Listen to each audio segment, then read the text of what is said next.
Well, here's hoping that this purge is in fact forever the last purge. For unscripted reviews, this is the forever purge. Now, a little background about my history with these films. I hadn't watched any of these films when they originally came out. I only just watched the first four last year because I was curious about them. I'd heard different things about them from people. I was watching horror movies.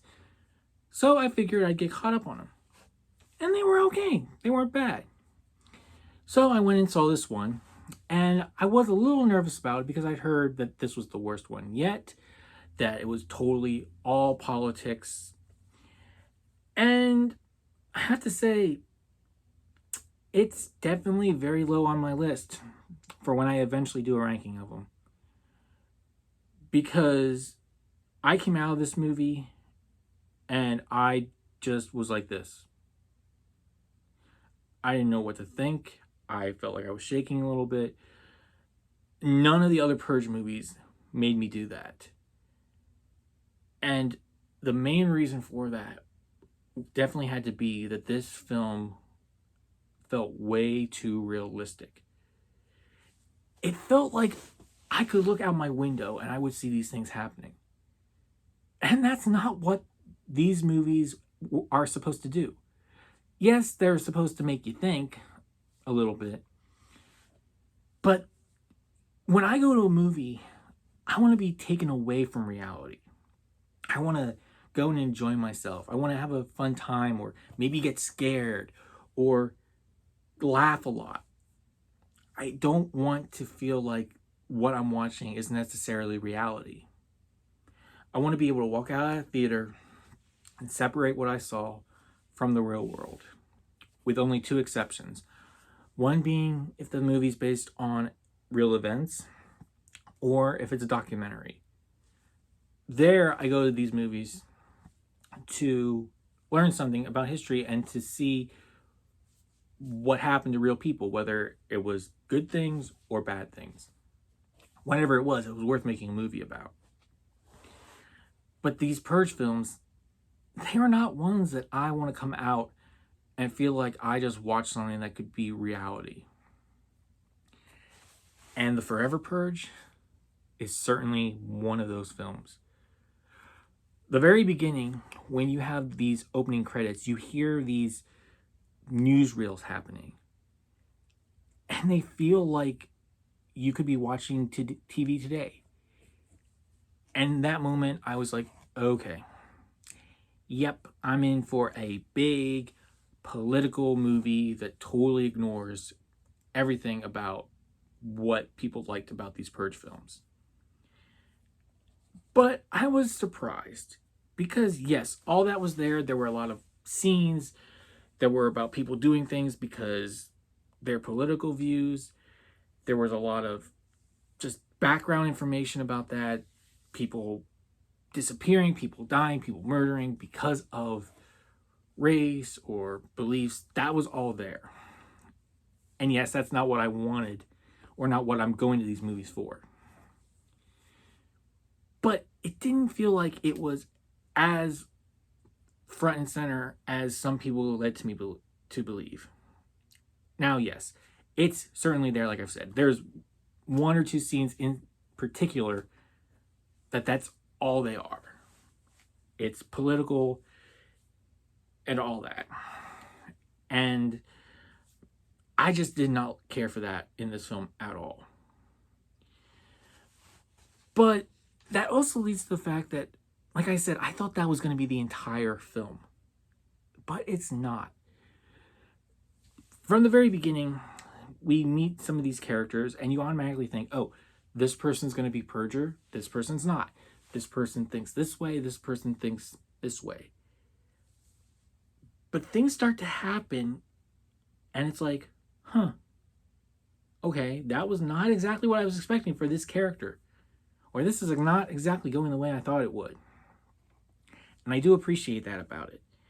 And while you have all this chaos going on around them, this small group of people trying to survive the Purge, trying to get over into Mexico, are learning about working together. They're accepting the fact that they're all just people. They need to work together to survive, and that's all that's really important. Now, there are other things, but if you decide to see this movie, I don't want to spoil the other little details for you. And I think that primarily comes from the performances.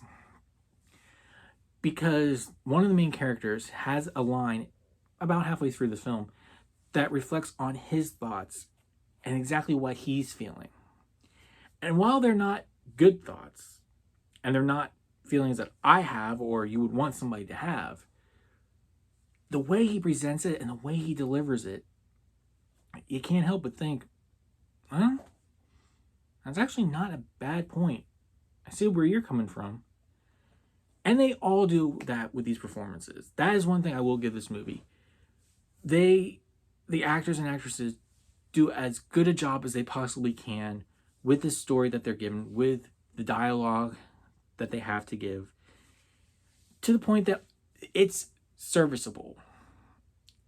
If they just focused on, okay, we got to get into Mexico because everyone's rioting, everyone's purging, it's not ending, we got to survive this day to get where we're going, it would definitely be a solid Purge film. It's all these undertones or evident tones or in-your-face political stuff that really brings this film down for me. Though I will say, they do a good job at the beginning of it acknowledging what came before. And what I mean by before is not the previous film, because that one was the first Purge. The film before that, which was election year. They do a good job in the opening credits of explaining how we got from the ending of that film to the beginning of this film. They do a very good job of connecting those. So, is this movie worth seeing? If you haven't watched any of the Purge films, I don't know why you'd even consider seeing this, but it's not worth it. If you've seen all the other Purge films along with the TV series that they had for a while, wait until it comes out on Blu-ray or DVD or a streaming service, because it's not worth going to the movie theaters for. It's just not an entertaining film.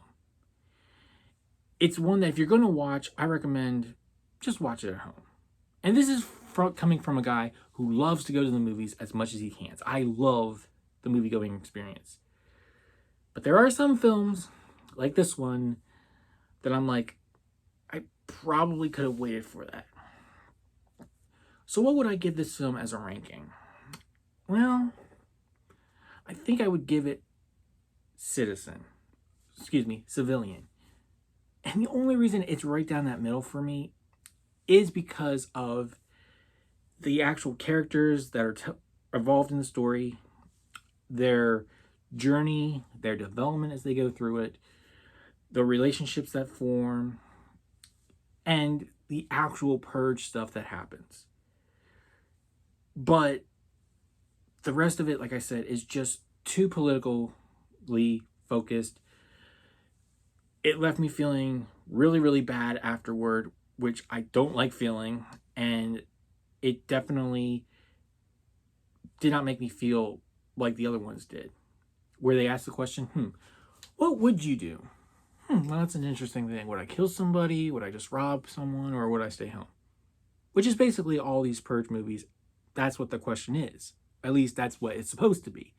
You know, some violence in there, blood, gore, action, a little bit of explosions every now and then.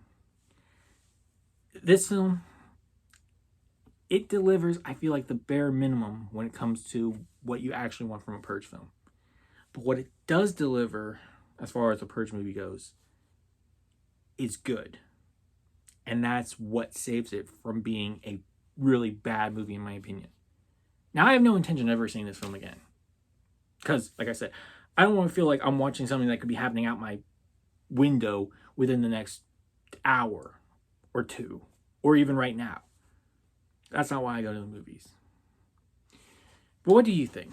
Have you seen this film? Do you plan on it? Do you not care? Do you think I'm totally wrong in that this is the worst Purge movie ever? Is it the best Purge movie ever? Let me know in the comments down below. Don't forget to comment, like, and subscribe. And until my next video, read what you love, enjoy what you love, and let's all work for a better fandom. I'll see you next time.